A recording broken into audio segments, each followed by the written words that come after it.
22. It had been nearly 20 minutes since Gryph had left Wick behind, when the doubt wormed its way into his guts. Had he made the right choice to go it alone? What if Wick was right? What if there was no way out? He pulled his new spellstone from his inventory. It was like the animate rope stone he'd found in his starter inventory, except where that one had been a sapphire filled with swirls of white light, this one was anthracite pulsing with sparks of brown energy. Gryph held it in his closed palm and concentrated. Energy pulsed and flowed from the stone just as it had before. But this time, as it flowed up his limbs, it made them rigid and heavy, as if his body was turning to stone. It flowed up into his neck and settled into his brain.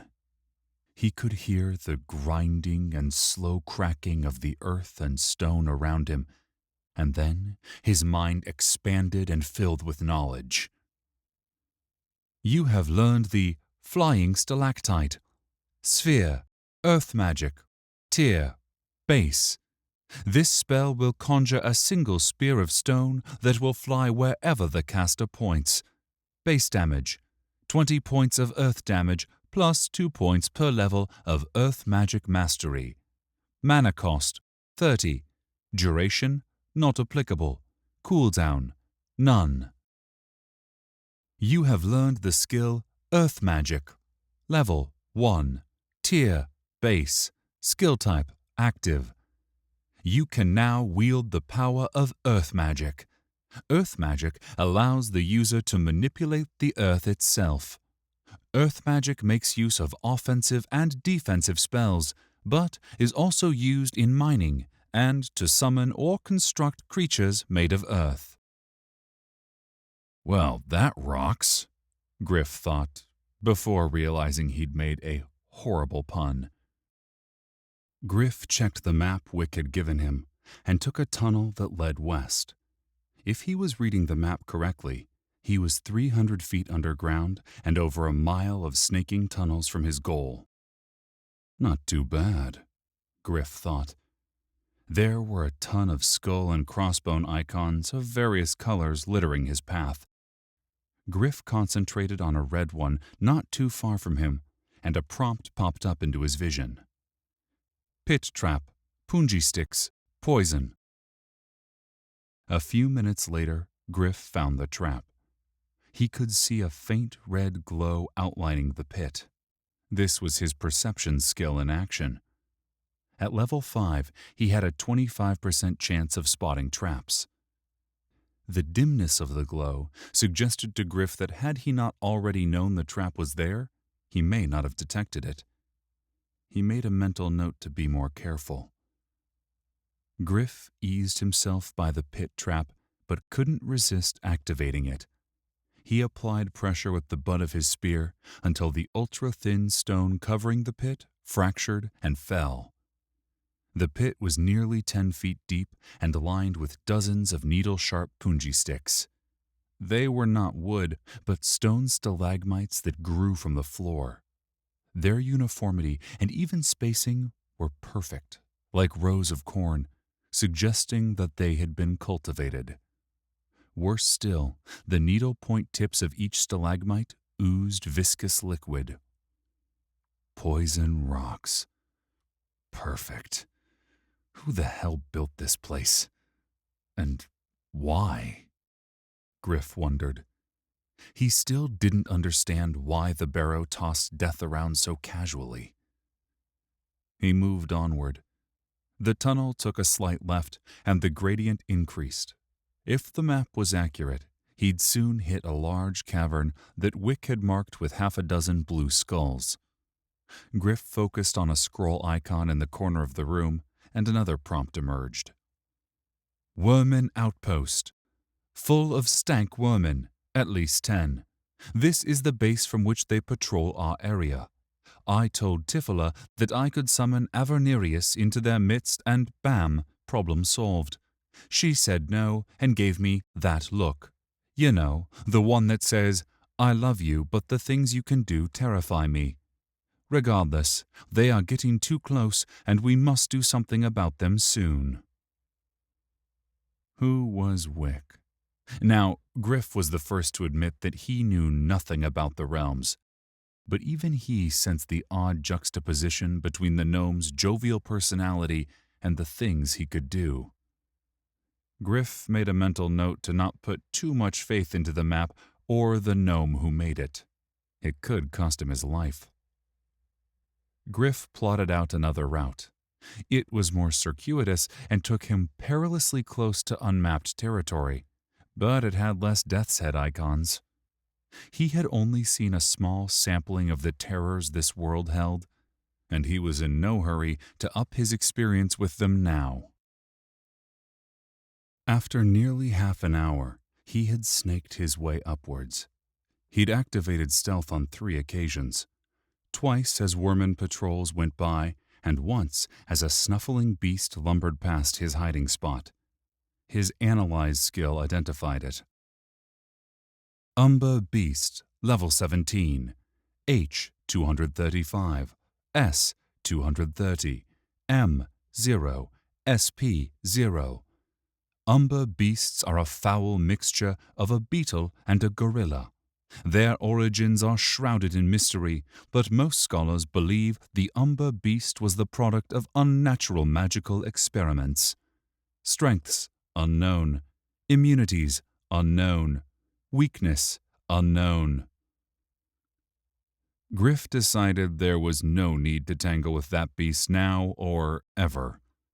He gave the creature a few minutes before he continued up the tunnel. 20 minutes later, he discovered a pressure plate trap that connected to nozzles built into the wall. The nozzles reminded Gryph of the flamethrowers he'd seen back on Earth. He eased slowly by the pressure plate, swearing he could smell an old odor of charred flesh. He walked for another 20 minutes before coming to a fork in the tunnel. The left-hand tunnel descended, and he could hear the rush of moving water. The right eased up at a comfortable gradient. Gryph chose the right-hand path. Not only could underground rivers be deadly with their uncontrolled surges, but the sound dredged up memories of the flash flood tunnels under Las Vegas. His unit had gone into the tunnels to track down a terrorist cell that was hiding among the city's homeless. One minute, the tunnels were quiet and dry. The next, a flash flood brought a wall of water at them. He'd climbed an emergency ladder, but several of his men were caught in the torrent. Their bodies were found several miles away, so battered that dental records had to be used to identify them. The terror of drowning still sat heavy in his mind. Barely 20 yards up the passage, Gryph heard the sounds of approaching feet. He dipped into stealth as another Worman patrol came into view. A robed figure led this group. Gryph used Analyze and learned that it was a Worman priest level 12. This priest seemed smarter than its kin, as it paused and snapped an order to its underlings. "Shit," Gryph thought. The priest was looking right at his hiding spot, beady eyes scanning back and forth. Stealth was holding, but Gryph decided it was time to test out his new invisibility perk. He felt a shimmer pass through his body as if light were refracting off of him. Then the shimmer stopped, and a prompt popped into his vision. "Invisibility has failed." Crap, 15% sucks. Had he made a mistake in using a precious point on such an unreliable perk? Not only that, but the failed attempt had still drained 30 points from his stamina. A quick glance at his dipping stamina bar sent a surge of worry through Gryph's stomach. Move on. Move on. Nothing to see here, Gryph thought, forcing mental commands into the universe. The universe ignored him, and the priest still stared. Gryph's stamina bar flared like the pulsing lights of a police car. He forced his mind to calm Panic would be deadly, but so would the sound of his body falling to the ground if he lost consciousness. A eureka moment surged into his brain. He still had attribute points to use.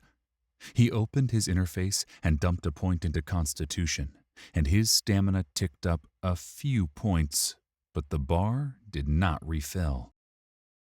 What the hell? Gryph thought in alarm, and dumped the second point into Constitution. Again, a small uptick was the only response. Why didn't it work? Gryph's mind scrambled for an answer. It must require 5 points for the game hack to work? That was a full level's worth of attribute points. A heavy cost for the game hack. His stamina bar pulsed. Stealth would fail any moment. What the hell was this priest doing? His fellows wondered the same thing, as the low grumbling of complaints moved through the other wormen. "Silence!" the priest hissed in their horrid-sounding language. Gryph's muscles ached with the strain of staying absolutely still. The priest's eyes moved away from Gryph's hiding spot, and his body relaxed. Sensing the ease of tension, a worman scout mouthed off. A backhand strike from the priest's staff knocked the offender to the ground with a grunt of pain. Gryph had his chance and eased back into the tunnel. If he could get to the next turn, maybe, just maybe, he'd be able to sneak away. He moved back 1 foot, then another, slowly and silently bringing each boot to the ground, never once taking his eyes off the worman priest. He was doing it. He was almost out of sight when his foot came down onto a loose rock, and he slipped. The rock skittered down the decline behind him, and the priest's eyes snapped up, boring right into Gryph's. The priest grinned a mouthful of jagged teeth and raised its hand. A bolt of black energy blasted Gryph in the chest, and his body seized in pain. His health dropped by nearly a third as his muscles spasmed. You have been hit by Necrotic Blast. Necrotic Blast is a base-tier death magic spell. It deals direct death damage and can cause temporary paralysis. You have resisted temporary paralysis. Thanking the small miracle, he turned and sprinted away from the wormen. A barked order from the priest sent the foul creatures in pursuit. Another necrotic blast flew over his left shoulder, exploding against the wall of the tunnel. Several arrows and a spear clattered against the wall as he dipped and dodged and ran. Gryph came to the fork again and considered heading back the way he'd originally come, but suspected that the wormen would catch up with him and even be able to summon their brethren from deeper in the barrow. Gryph turned into the left fork, and the cacophony of rushing water drowned out all sounds of pursuit. He could no longer hear the wormen and didn't know how close they were. The ground was wet and littered with rocks and patches of moss, making the footing treacherous. He dared not glance back for fear of falling. Another necrotic blast zipped past him, and he ducked on instinct. Shards of rock cut into his face, but did no damage. However, the arrow that hit his right shoulder did plenty. Pain pumped into him, and he stumbled. His health dropped to barely over half, and he wished that Lex had been there. His NPC's healing skills and a big-ass hammer would have been welcome support. The air filled with mist as Gryph rounded the corner. A 15-foot-wide torrent of white water bisected the tunnel. 2 slime-covered ropes, one bare inches above the roiling froth, another about chest height, stretched across the river. From there, the tunnel continued deeper into the barrow. Calling the pair of ancient ropes a bridge was as much a joke as reality. Gryph knew what he had to do. He just had no desire to do it. Another necrotic bolt flew overhead and forced the decision. Gryph eased a foot onto the lower rope while grabbing the other in his hands. The rope swayed, and Gryph nearly lost his balance. He was barely to the middle when the wormen arrived. The priest barked orders, and the only words Gryph could make out above the din was, "Take him alive." He found this very sporting until his mind wandered to what being captured alive by these stinking beasts might mean. Would he end up in a cooking pot? Torture? Something even more awful? He moved with agonizing slowness to the center of the river. The froth made seeing difficult, and he could hear nothing. Any second, he expected metal from a spear or arrow would bite him, or the sting of the priest's death magic. Nothing came, and he risked a glance back. 2 wormen were clipping a rope to the end of a spear. An image of Moby Dick flashed through his mind. The barbed tip of the spear would be perfect. The bastards were making a harpoon. Gryph sped up and nearly fell as his left foot slipped.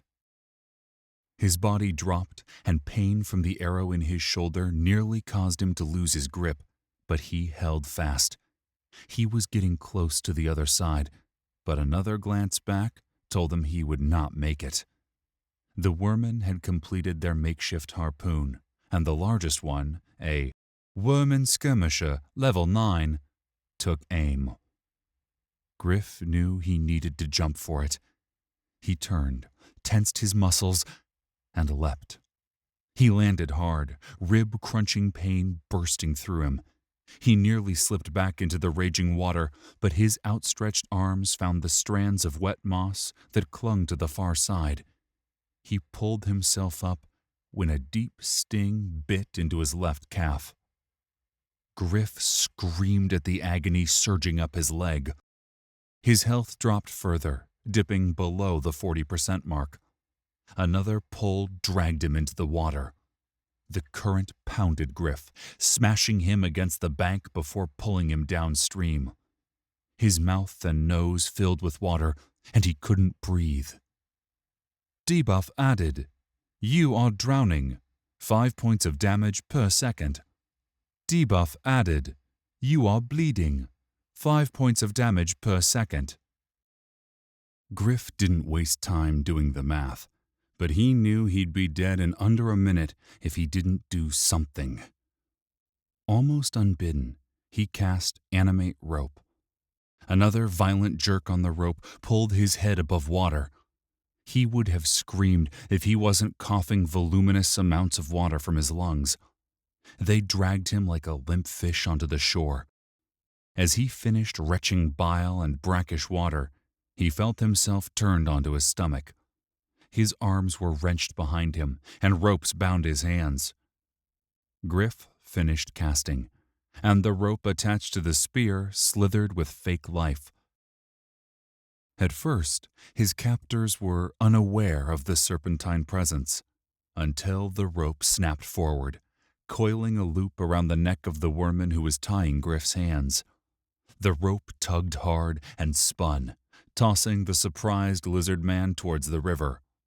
The creature's head smashed against the roof of the cave, and the worman disappeared into the water, sucked away like waste in a toilet. Another lizard was tossed into the water, and the worman priest raged. The rope drew up like a cobra ready to strike. Gryph was cognizant to keep slack where the rope attached to the spear. He pulled a red health potion from his bag and downed it. Warmth tore through him like whiskey on a cold day, and with it, life. His health bar surged, topping out at 65%. He would not die. At least, not yet. The priest was muttering under his breath and gesturing with his clawed hands. Whatever he was casting took longer than the necrotic bolts he'd been tossing earlier. Gryph was no magic expert, but he suspected that a longer casting time meant bad things were on the horizon. Gryph went on the offensive and cast Flying Stalactite. He felt his arm grow rigid as the power of the earth itself flowed down his arm. With a crack, A thin missile of rock erupted from his outstretched palm. Gryph pointed his hand at the closest worm, a scout who'd raised his mace overhead and was ready to bring it crashing down into Gryph.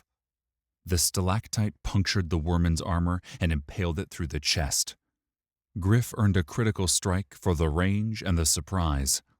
The worm was dead before the stalactite pinned it to the wall of the cave behind it. You have earned 575 XP for slaying a worm scout.